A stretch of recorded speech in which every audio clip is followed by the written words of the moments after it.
One of the highlights of the draft amendment is information disclosure.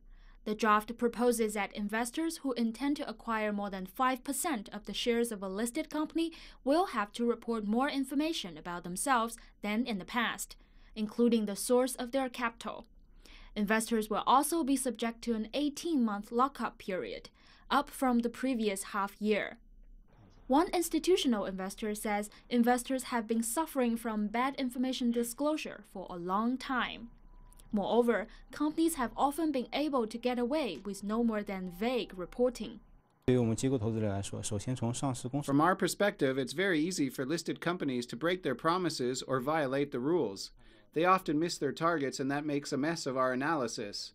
Also, the securities companies often make it more difficult for us by issuing research reports that go nowhere. You often feel lost after reading them. Another change in the law will be better investors' protection, including giving small shareholders a bigger say and ensuring listed companies pay dividends.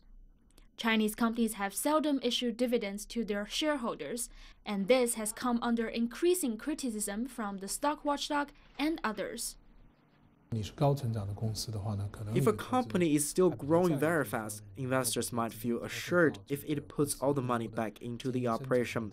But for a big, mature company, investors are still looking eagerly for cash dividends. I think this time, the regulators will make compulsory rules in terms of dividends.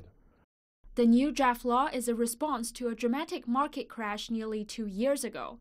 No fewer than 16 sections of the current securities law will be updated. There will be no change in the stock issuance process for now, however, as reform measures to introduce the registration-based IPO system have yet to be released. The current review will go on until Thursday. Mi Jiayi, ICS for CGTN, Shanghai.